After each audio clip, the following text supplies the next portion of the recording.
नमस्कार दोस्तों। इस वीडियो में अपन लोग कक्षा 9 में जो एक कश्मीरी कवियत्री हैं लल्ले दद्दे, उनके कुछ वाक्य जोड़े गए हैं। वाक्य का मतलब शाब्दिक अर्थ होता है वाणी। उनके वस्तुनिष्ठ प्रश्नोत्तरों के बारे में अध्ययन करेंगे। तो देखिए, सबसे पहले अपन चर्चा करते हैं संत कवियत्री लल्ले दद्दे का जन्म कब हुआ। लल्ले दद्दे का जन्म कहाँ हुआ, ये बात अगर पूछी जाए तो कश्मीर में हुआ था, ध्यान रखना। और कब हुआ ये अगर पूछा जाए तो 1320 ईस्वी में कश्मीर के पंपोर के शिमपुर गांव है एक, उस शिमपुरा गांव में हुआ था लल्ले दद्दे का जन्म। कश्मीरी स्पेशल ध्यान रखना। लल्ले दद्दे किस भाषा की कवियत्री थी, तो कश्मीरी भाषा की कवियत्री रही हैं। लल्ले दद्दे को अन्य किस नाम से जाना जाता है, लल्ले दद्दे को अन्य नाम है वो लल्लेश्वरी, लला, लल्ले योगेश्वरी और लला रिफा। ये कई मतलब नाम हैं वो उनके मिलते हैं। लल्ले दद्दे का देहांत है वो 1391 ईस्वी में के आसपास हुआ था, मतलब कन्फर्म नहीं है, 1391 के आसपास हुआ। लल्ले दद्दे की काव्य शैली को क्या कहा जाता है, इनकी काव्य शैली है ना वो वाक कहलाती है। अच्छा प्रश्न है परीक्षा की दृष्टि से, द्वितीय श्रेणी में अक्सर ऐसे प्रश्न पूछ लिए जाते हैं। जैसे देखिए, कविता है, सवैया है, इस प्रकार अपने जैसे पद है, साखियां हैं, इसी प्रकार लल्ले दद्दे ने वाक लिखे हैं। वाक का शाब्दिक अर्थ होता है वाणी। कवियत्री के मन में रह रह करके क्या उठती है, कवियत्री के मन में रह रह करके हुक उठती है। क्या उठती है, हुक उठती है। कवियत्री का जो पद है वो मैं आपको पढ़ करके सुना सकता हूं कि देखिएगा कवियत्री के मन में क्या उठती है। तो देखिए कि रस्सी कच्चे धागे की खींच रही है नाव, जाने कब ये सुन मेरी पुकार, करे देव भवसागर पार। पानी टपके कच्चे सकोरे, व्यर्थ प्रयास हो रहे मेरे, जी में उठती रह रहे हुक, घर जाने की चाह घेरे। तो हुक, हुक मतलब अपने मन में एक इच्छा जागृत होती है कि मैं जल्दी से जल्दी ईश्वर की प्राप्ति करूं। सांसारिक भोग में लीन होने पर क्या उत्पन्न होता है, सांसारिक भोग में लीन होते हैं तो अपने अंदर अहंकार पैदा हो जाता है। तो खाकर कुछ पाएगा नहीं, न खाकर तू बनेगा अहंकारी, यानी तेरे मन में क्या हो जाएगा, अहंकार पैदा हो जाएगा। समझ रहे हो ना। अगला जो प्रश्न है वो है, कविता में कैसी जीवन शैली अपनाते हुए प्रभु को पाने का भाव व्यक्त किया। सहज शैली अपनाते हुए, यानी सम खा तभी होगा संभावी, खुलेगी सांकड़ बंद द्वार की, यानी समान भाव से रहे तुम सबके साथ, तब जाकर के ईश्वर होंगे, उनके दर्शन प्राप्त हो सकते हैं। भव सागर में कौन सा अलंकार है, मतलब बहुरूपी सागर। भव सागर में क्या होगा, बहुरूपी सागर, रूपक अलंकार। रस्सी कच्चे धागे की खींच रही है नाव, अलंकार कौन सा है, रूपक अलंकार है। रस्सी यानी कच्चे धागे रूपी जो रस्सी है उसको कौन खींच रही है, नाव, यानी जीवन रूपी नैया को वो धागे रूपी रस्सी है वो खींच रही है। मतलब सांसों के धागे की रूपी जो रस्सी है वो जीवन रूपी नाव को खींच रही है। भोग करने से मन किससे हटता है, अगर अपन भोग में लीन रहते हैं तो अपना मन ईश्वर में कभी नहीं लग सकता। किसमें, ईश्वर में। अगर आपने ये वाक्य नहीं पढ़े हैं तो मैं डिस्क्रिप्शन में आपको लिंक दूंगा, या फिर टेलीग्राम चैनल का लिंक है, वहां से आप वीडियो देखिएगा टेलीग्राम पे। वहां पे आपको पूरा जो चारों वाक्य हैं वो बहुत अच्छी तरीके से समझ में आएंगे। वाक्य किसे कहा जाता है, वाक्य वाणी को कहा जाता है। जेब टटोले का प्रतिकार्थ क्या होता है, जेब टटोले मिली ना कोड़ी, पढ़ा था ना आपने। तो जेब टटोले मिली ना कोड़ी मतलब अपने आत्म अवलोकन नहीं किया, यानी खुद के अंदर झांक करके देखा तो कुछ मिला ही नहीं। अपने अंदर जेब टटोली कोड़ी न पाई, मांझी को मैं दूं क्या उतराई, यानी अब ईश्वर को क्या उत्तर दूं, खुद का मैंने कभी अवलोकन ही नहीं किया। भोग और त्याग के बीच के मार्ग को अपनाने वाले को क्या कहा जाता है, संभावी, यानी कि सम खातब होगा संभावी, खुलेगी सांकड़ बंद द्वार की। किस ज्ञान के द्वारा हम स्वयं को और ईश्वर को पहचान सकते हैं, आत्मज्ञान के द्वारा ही हम अपने आप को और ईश्वर को पहचान सकते हैं। किसे जानने के बाद में ही परमात्मा का बोध हो सकता है, यानी अपने आप को जानेंगे ना आत्मा को तब। बंद द्वार की सांकड़ खुलने का तात्पर्य मतलब प्रज्ञा चक्षु खुलना, है ना, ज्ञान रूपी चक्षु। मांझी का यहाँ पर अर्थ ईश्वर से है, मैं मांझी को दूं क्या उतराई। अच्छे प्रश्न है। इसी प्रकार के पद्य में आपके प्रश्न गलत नहीं होंगे। पद्य का क्या है कि उसी पंक्ति में उत्तर रहता है, ध्यान रखना। जैसे देखिए, अभी हमारी ईश्वर से कब पहचान होती है, जब हम स्वयं को जानेंगे तब भी तो अपनी ईश्वर से पहचान होगी, अन्यथा ईश्वर से क्या पहचान होगी अपनी। देखिएगा, इसका जो पंक्ति है वो है कि थल थल में बसता है शिव, भेद न कर क्या हिंदू मुसलमान। यानी प्रत्येक कण कण में ईश्वर है, तुम हिंदू और मुसलमान का भेद मत करो। ज्ञानी है तो स्वयं को जाने, यानी खुद को तुम जान, वही है साहिब की पहचान। यानी स्वयं को जानना ही ईश्वर की पहचान है। दूसरे की निंदा करना, पर निंदा करना, ये सब फालतू की बातें हैं। समखातब होगा तू संभावी, पंक्ति में निहित अलंकार है, मतलब यमक अलंकार। समखातब होगा संभावी, सम का एक अलग अर्थ है, दूसरे का सम दूसरा है। सुषुम्ना सेतु पर खड़ी, पंक्ति में अलंकार है, मतलब रूपक अलंकार। सुषुम्ना रूपी सेतु पर है। सुषुम्ना नाड़ी होती है ना, जिसमें योग साधना के होता है कि आई सीधी राह से गई न सीधी राह, सुषुम सेतु पर खड़ी थी बीत गया दिन आहे। कच्चा धागा किसका प्रतीक है, मतलब कमजोर नासुन शरीर होता है ना, उसका।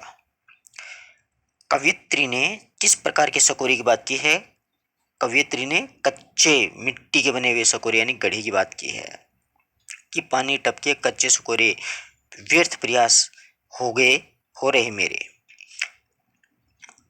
अब कच्चे सकोरे का मतलब क्या होता है, कच्चे सकोरे का आशय यहाँ पर होता है स्वाभाविक रूप से कमजोर, स्वाभाविक रूप से कमजोर प्रयास।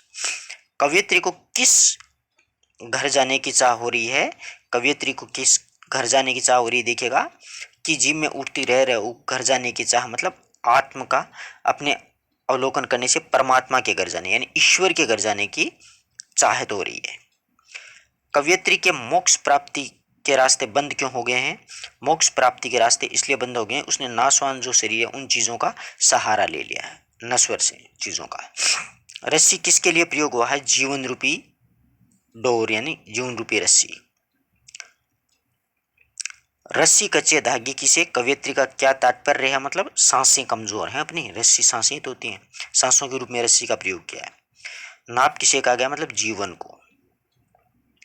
कवियत्री किसके घर जाना चाहती है, कवियत्री परमात्मा यानी ईश्वर के। मांझी को दूं मैं क्या उतराई, मतलब मांझी वही परमात्मा ईश्वर है।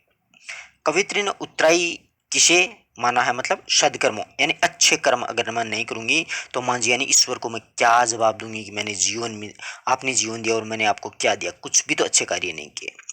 कवियत्री ने परमात्मा के लिए किस शब्द का प्रयोग किया है, मतलब शिव के लिए। परमात्मा के लिए किसका प्रयोग किया गया है, शिव के लिए किया गया है। तो देखिए, थल थल में बसता है शिव, है ना, समझ रहे हो ना बात को। इसलिए यहाँ पर अगर ईश्वर और शिव दोनों आ जाए, ध्यान रखना शिव ज्यादा सही होता है, क्योंकि शिव भक्त की कवियत्री थी, शिव मार्ग पे चलती थी। खुलेगी सांकड़ बंद द्वार की, मतलब मन मुक्त हो जाएगा। कवियत्री ने सर्वत्र के लिए कौन सा शब्द प्रयोग किया गया है, थल थल में बसता है शिव, सर्वत्र मतलब थल थल में बसता है शिव। लल्लदद ने किसका विरोध किया है, धार्मिक आडंबरों का, यानी जैसे संत कवि होते हैं ठीक ऐसे वही भी कवियत्री है। कवियत्री में कौन सा सागर पार करना चाहती है, भाव रूपी सागर यानी संसार रूपी सागर को पार करना चाहती है, भाव सागर। लल्लदद ने किसको, नहीं ये रहा, कवियत्री के अनुसार साहिब कौन है, ईश्वरी है परमात्मा। लल्लदद ने किसको सबसे बड़ा मूल्य बताया है, प्रेम सबसे बड़ा मूल्य होता है। सबसे बड़ा मूल्य क्या होता है यहाँ पर, प्रेम होता है, यानी सभी अपन लोग प्रेम से रहेंगे तभी जाकर के एक दूसरे के जो भेदभाव हैं वो दूर हो सकते हैं। आगे देखिए, पाठ्य पुस्तक में लल्लदद के कितने वाक्यों का प्रयोग किया गया है, 4 वाक्य हैं, यहाँ पर ध्यान रखना। पाठ्य पुस्तक में प्रस्तुत वाक्य का हिंदी में अनुवाद किसने किया, अच्छा प्रश्न है, मीराकांत के द्वारा किया गया है। किसके द्वारा इसका हिंदी में अनुवाद किया गया है, मीराकांत के द्वारा इनका हिंदी में अनुवाद है वो किया गया है। बहुत अच्छा प्रश्न है, द्वितीय श्रेणी में अक्सर ऐसे प्रश्न पूछ लिए जाते हैं। सम से तात्पर्य मतलब अंतःकरण तथा बाह्य इंद्रियों का निग्रह। थल थल में कौन सा अलंकार है, मतलब पुनरुक्ति प्रकाश अलंकार है। लल्लदद किस काल की कवियत्री हैं, ये भक्ति काल की हैं। भक्ति काल की कैसे हैं, पता चला क्या आप लोगों को, जन्म कब हुआ था इनका, 1320 में, और ध्यान 1391 में। लल्लदद समकालीन कवियत्री कौन है, यानी लल दत्त के समकालीन, लल दत्त के समकालीन एक दक्षिण में आंडाल हुआ करती थी जिसको दक्षिण की मीरा कहा जाता है, जो कि वो वैष्णव भक्त कवि थे ना, उनमें आलवार और नैनवारों में, और अक्का महादेवी और मीरा ये चारों साथी में थी। मीरा उत्तर भारत में थी, उस समय उत्तर भारत में भक्ति का कुछ ज्यादा दबदबा था, इसलिए ज्यादा सुपरहिट कवियत्रियों के रूप में मीरा का जाता है। कोई भी अगर उपमा दी जाती है तो दक्षिण की मीरा आंडाल को कहा जाता है, तो मीरा की उपमा दी ना, तो अब यहाँ के देखिए कश्मीर की मीरा किसे कहा जाता है, तो कश्मीर की मीरा लल्ले दद्द को कहा जाएगा, समझ रहे हो ना। और दक्षिण की मीरा किसे कहा जाता है, वो यहाँ पर दक्षिण में तो आंडाल का नाम आ जाता है, पर इनसे भी और ज्यादा दक्षिण में चलेंगे ना तो एक अक्का महादेवी और है, इनका भी अपने चैप्टर चलता है, वो भी पढ़ेंगे अपन लोग बिल्कुल। समकालीन कवियत्री में कौन सा लल्ले दद्द की तरह शिव की भक्ति, तो ये अक्का महादेवी है ना, ये शिव भगवान की भक्ति। अक्का महादेवी की बहुत अच्छी कहानी है, मैं आपको पढ़ाऊंगा एक एक चीज। किससे न मिलने के कारण कवियत्री के मन में हुक उठती है, परमात्मा से, ईश्वर का मिलन नहीं होता है तो।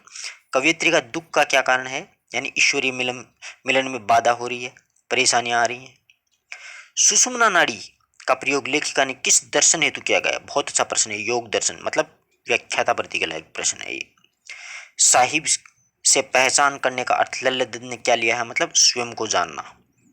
ये तो छोटी छोटी पंक्तियां हैं, आराम से कर लोगे आप लोग। कवियत्री कैसा जीवन अपनाने की बात कहती है, बिल्कुल त्याग और तपस्या का सहज जीवन। कवियत्री हिंदू मुसलमान दोनों को किसकी आराधना करने के लिए कहती है, शिव भगवान की आराधना, मतलब ईश्वर ये, परंतु शिव ज्यादा जरूरी है भैया, ध्यान रखना शिव का ही करना। लल्ले दद्द और अक्का महादेवी का अगर कोई प्रश्न आ जाता है तो। वाक में लल्ले दद्द ने सांकड़ शब्द का जो प्रयोग करती हैं, इसलिए बताइए कि सांकड़ किसके प्रतीक के रूप में प्रयोग किया है, मोह माया के जो बंधन होते हैं ना उनके लिए सांकड़ है ना। हर एक आदमी क्या है, मतलब उस सांकल में जकड़ा हुआ है, मतलब सम खातब तुम होगा संभावी, खुलेगी सांकड़ बंद द्वार की, यानी मोह माया से छुटकारा तभी मिलेगा, तुम इनके चक्कर में मत पड़ो।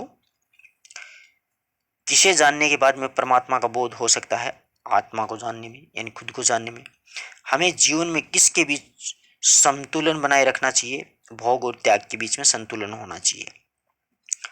ईश्वर के लिए कवियत्री ने किन दो शब्दों का प्रयोग किया है, साहिब और शिव का।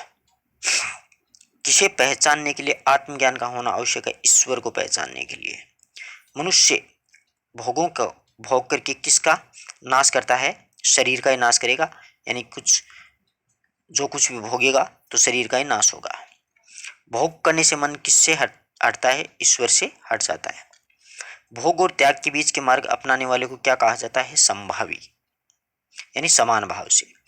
तपस्या का जीवन जीने से मुक्त मनुष्य के मन में क्या पैदा होता है, तपस्या का जीवन जीने से मनुष्य के मन में त्याग पैदा होती है। कविता में किन बंधनों से मुक्ति की बात की गई है, सांसारिक बंधनों से मुक्ति की बात है वो कही गई है, कि सांसारिक जो मोह माया के बंधन है उससे मुक्त हो जाओ। सम खातब बनेगा संभावी, मतलब मन को वश में कर, ज्यादा इधर उधर मत भटक, तभी जाकर के ईश्वर की प्राप्ति हो सकती है, यानी इंद्रियों को नियंत्रण में रखना चाहिए। कवियत्री ने बंद द्वार किसे कहा, मतलब चेतना और संकुचित चेतना होती है ना, संकुचित, उसको। सुषुम सेतु में कौन सा पुल, मतलब सुषुम्ना नाड़ी के लिए कहा है, ईड़ा पिंगला सुषुम्ना ये नाड़ियां होती है ना। कवियत्री ने ज्ञानी किसे माना है, सहज भाव से अपने मन के परमात्मा को खोजने वाला। खा खाकर खा खाकर कुछ पाएगा नहीं, मतलब अनुप्रास अलंकार है कि ऐसे खाते खाते रहने से तुझे कुछ भी प्राप्ति नहीं होगा। कवियत्री किस सेतु पर खड़ी है, सुषुम सेतु पर खड़ी हुई है। लल्ले दद्द को कैसी चाह घेरी हुई है, घर जाने की चाह घेरे, है ना, जी में उड़ती रह रहे घर जाने की चाह घेरे। आई सीधी राह से गई न सीधी राह में, सीधी राह मतलब परमात्मा का स्मरण करना, कि तुम ईश्वर का स्मरण करने के लिए इस दुनिया में आए थे, परंतु ईश्वर को तो भूल चुके। कवियत्री के पास किसे देने के लिए एक कौड़ी नहीं है, मतलब मांझी को देने के लिए कोई भी मेरे पास कुछ भी नहीं है। मनुष्य को सहज संयम अपनाने और पशु से मिलने की प्रेरणा कौन देता है, कवियत्री तो देता है, यानी प्रभु से मिलने की प्रेरणा है वो कौन देता है, कवियत्री देता है, कवियत्री के द्वारा ये प्रेरणा दी जाती है। कवियत्री ने अपना सारा जीवन किस में बिता दिया, सारा जीवन है वो हठ योग साधना के अंतर्गत बिता दिया। कच्चा धागा किसका प्रतीक है, मतलब कमजोर नासवान जो शरीर है। शब्दार्थ हैं वाक मतलब वाणी, कच्चे सकोरी मतलब स्वाभाविक रूप से कमजोर, रस्सी कच्चे धागे की मतलब कमजोर और नासवान शरीर, नाव होती है जीवन रूपी नाव, सम होती है अंतःकरण, समभावी मतलब समानता के रूप में, और खुलेगी सांकड़ बंद द्वार की मतलब चेतना व्यापक होगी और मुक्त हो जाएगा मतलब। गई न सीधी राह मतलब जीवन के सांसारिक छल छद्मों के कारण। सुषुम्ना मतलब होती है रास्ते में चलती रहती है वो, नाड़ी के रूप में सुषुम सेतु, सुषुम्ना नाड़ी रूपी पुल। जेब टटोली मतलब आत्म अवलोकन किया, कोड़ी ने पाई यानी कुछ भी मैंने प्राप्त नहीं किया इस सांसारिक जीवन में आके। मांझी ईश्वर गुरु या नाविक, उतराई मतलब सदकर्म, थल थल सर्वत्र शिव ईश्वर के लिए, साहिब स्वामी या ईश्वर। इस प्रकार से अपन लोगों ने आज है वो कश्मीरी कवियत्री जो लल्ले दद्द है उनके बारे में जिस प्रकार से भी प्रश्न बन सकता है ना, उससे भी अधिक तरीके से प्रश्न बनाने की कोशिश की है। इन प्रश्नों से बाहर तो कोई प्रश्न आ ही नहीं सकेगा, ये तो गारंटी है, क्योंकि चार ही तो वाक्य जोड़े गए हैं। और किस प्रकार से कैसे हल्के भारी गहराई के ऊपर के सब तरीके के प्रश्न बनाए हैं।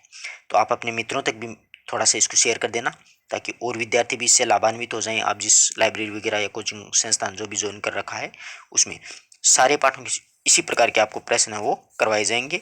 अगर ये आपको प्रश्न समझ में नहीं आए तो टेलीग्राम चैनल के माध्यम से आप वो वीडियो ज़रूर देखिएगा लल्ले दद्द का वाक वाला, ताकि आपको सारी बात है वो कॉन्सेप्ट क्लियर हो जाएगा और किसी प्रकार का कोई भी ऐसा नहीं होगा कि आपको कोई बात समझ में ना आए। धन्यवाद दोस्तों।